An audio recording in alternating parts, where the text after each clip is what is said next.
Hey there and welcome on back. As always, I'm Carl with Target's Attitude, absent-minded professor of knives and all things sharp. So I'm back, grab your pens and paper. Today we're going to take a look at something newer from K-Bar. The 1266 Tanto.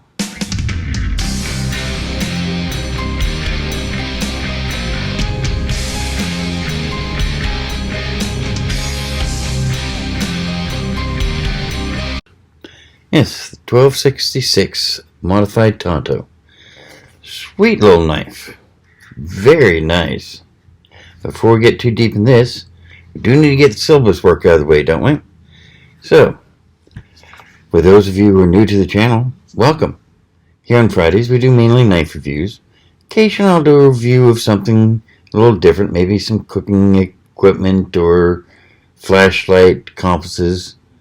You know, that sort of survival and camping gear. But mainly knives.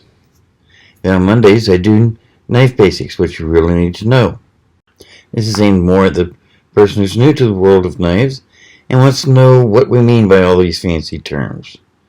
What is G10? What is micarta? What is a drop point? What is a hollow grind? You know, these sorts of things that can be kind of confusing when you first start collecting knives. And the idea is to get you to the point where you're not going to be going, yeah, I guess so. When you go into a knife show or knife shop, you'll know what they're talking about. For those of you who've been with us for a while, welcome on back. Just got one question for y'all, and yes, you do know what it is. And some of you have even yelled at me for asking it, but have you subscribed yet? No? Well, come on. It's so simple, I even have to tell you how to do it.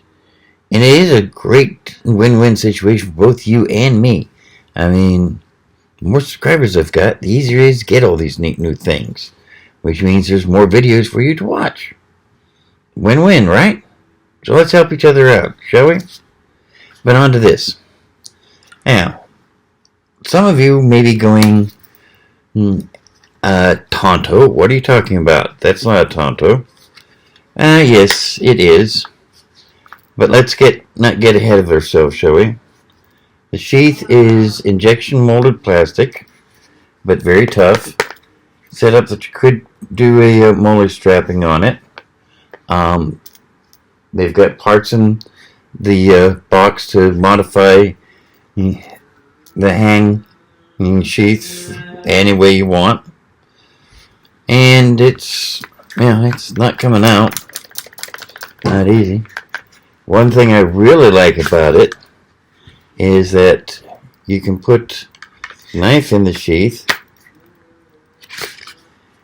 either way, which means it doesn't matter whether you're right-handed or left-handed. The sheath still works for you. The blade itself is 7 3/4 inches of 1095 Cryovan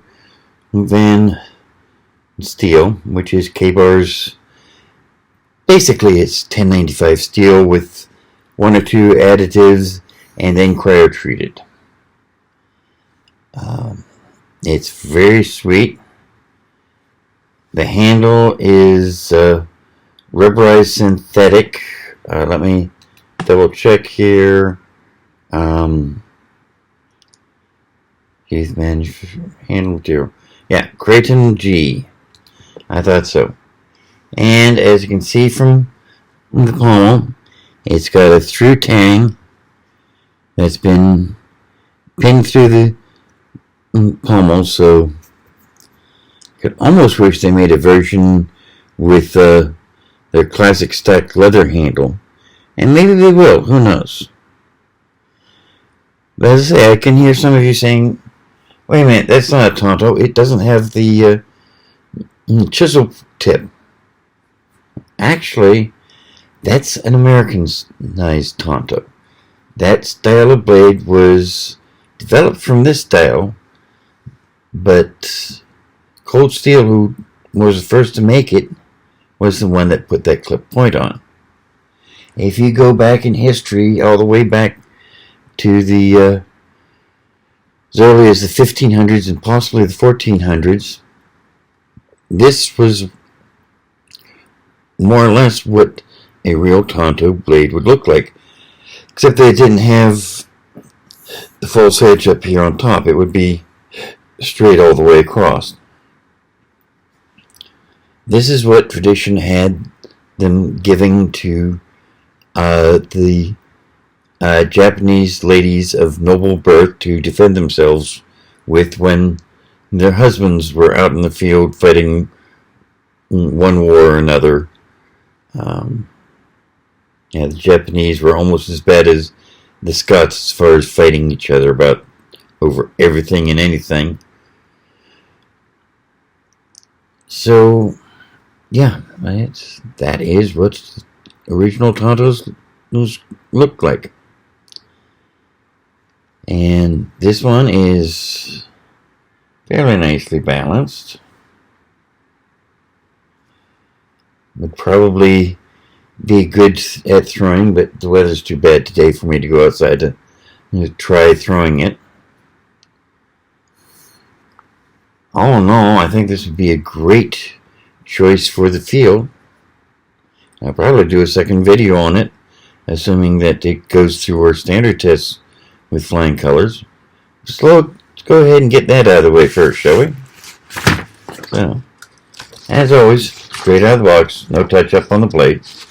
Start with the same piece of scrap paper.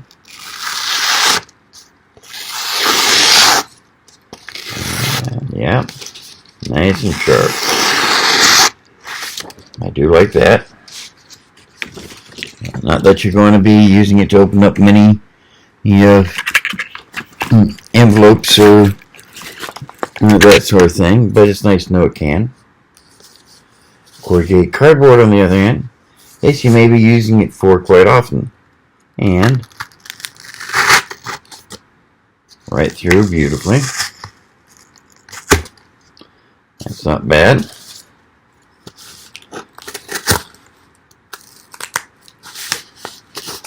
I really need to get a new piece of cardboard because this one is giving way on me a little bit, but nonetheless, making fairly quick work of cutting up that cardboard. That's nice. Let's see here. Hang packaging tests. Relatively big knife. Let's use a big bottle, shall we? Tip went in very nicely.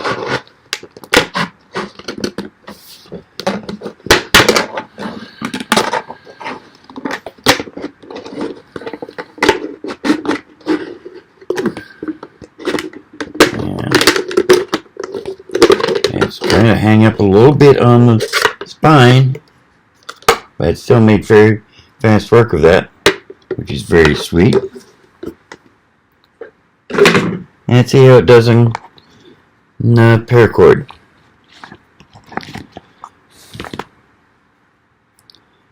Let's see here. After all, if we use this out in the field, we're probably going to be cutting some paracord with it sooner or later. Right through, no problem.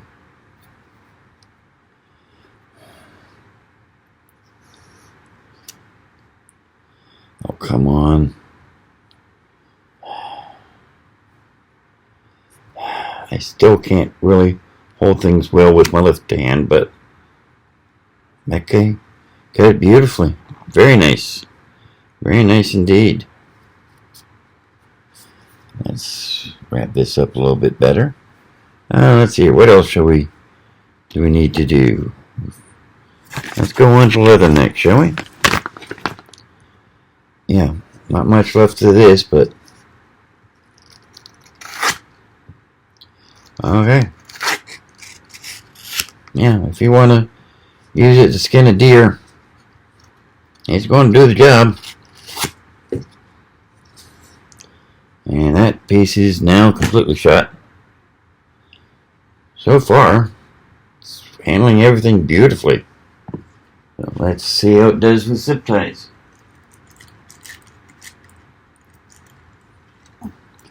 I know I'm a little odd in that I take zip ties with me when I go camping, or I did before my health Started failing. My knee got so bad I have troubles hiking. But you know, this is so great for doing fast connections, especially say you're trying to make a tripod. You can put this around the top of the 3 pieces of wood and hold them real nice and still while you get your paracord out to do a more traditional lash up. Or if you're only going to be there for a night and you don't need it to last, this may be all you need. It just works great. And of course, it's always used at gun shows. It's used to tie up wires when you're wearing something, and this thing just cut through it with like it wasn't even there. Very nice. Let's see how it does on chopping it, shall we?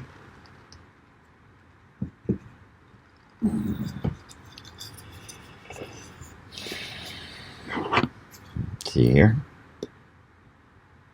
Let's hold it up here where you can see.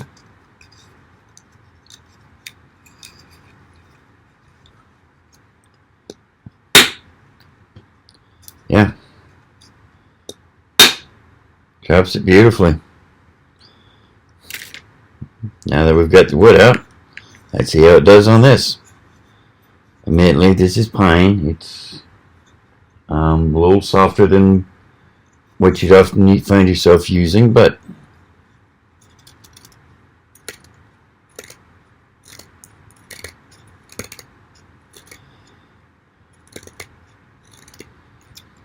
that works nicely. That works nicely.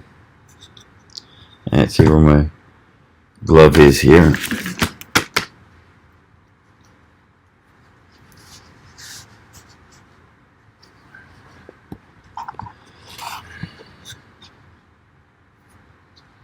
And if you can see the grain pattern, you notice that it's almost circular. Doesn't go straight across. It goes more like this than like this. But we're going to try turning it like this anyway. And let's see here.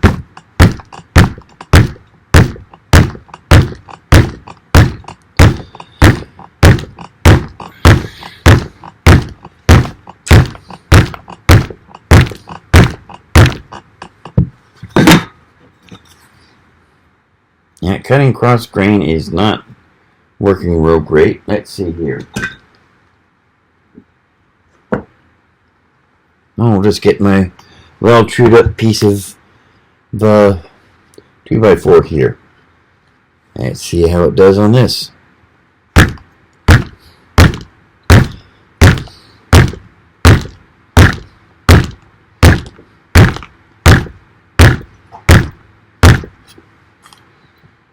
Yeah, it's sticking in.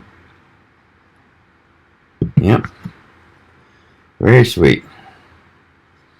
Let's see if we've got a piece space where we can chop a little bit. Most of this is so badly chewed up, I'm not sure I've got anything left worth chopping, but we'll give it a try right here.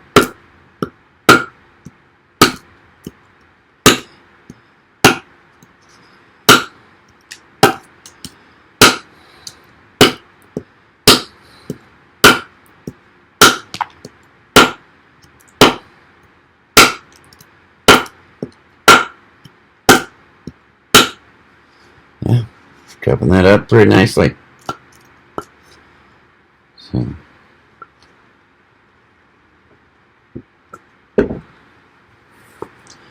definitely sweet. I'm not seeing any deformation or scratching, or even where the any place where the black coating has been scratched.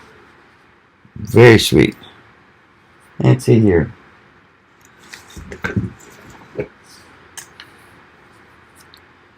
Wiring harness.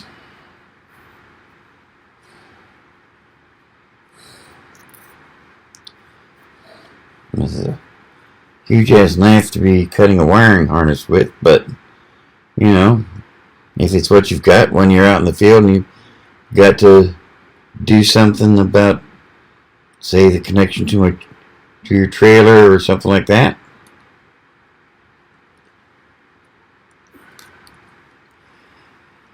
It's pulling it right through my fingers. There we go. I moved my fingers a little bit. It worked a lot better. My fingers just weren't holding on to it real well, though. And let's see here.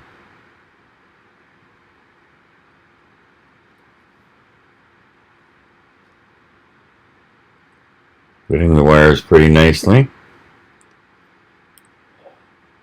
Let's see about stripping them, shall we?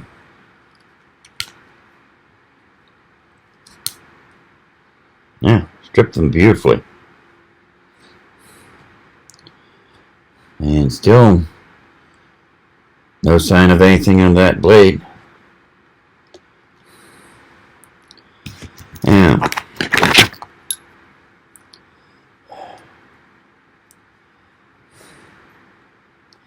good sharp angle right here that we could probably pull coating off of and use it to strike sparks, maybe even up here near the tip.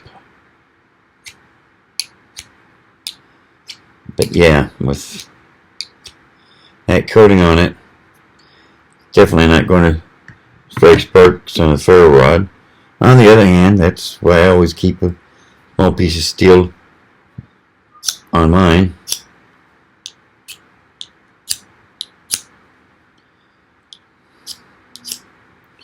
And when that doesn't work, that's why I've always got this. So, sorry.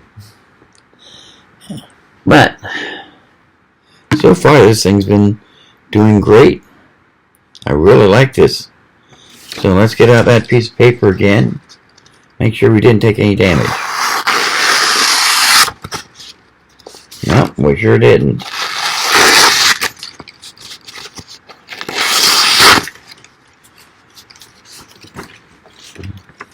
Just as sharp as when we started, so there you have it. K-Bar 1266 Modified Tanto. I really like this. Maybe more than it deserves, but I really like it. And it's not a bad price either.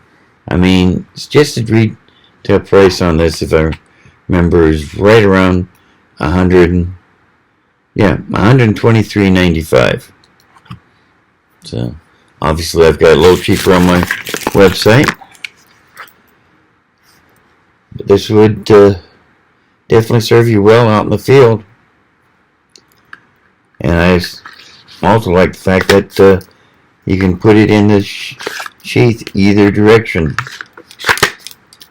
Very nice. But I've got to run. I've got a case I need to get built here. Already got a down payment, can't let the guy down, so I wish you all a great day and a better weekend. Hope you have a great Halloween. And I hope to see you next week. In the meantime, I'll leave you with a couple videos over here I think you'll enjoy. And of course, you can always hit that target there to subscribe. I hope you do. And remember, it may be ability decides what you can do. Maybe motivation decides what you will do. But it's attitude decides how well you do it. So if you're going to do something, do it with attitude. See ya.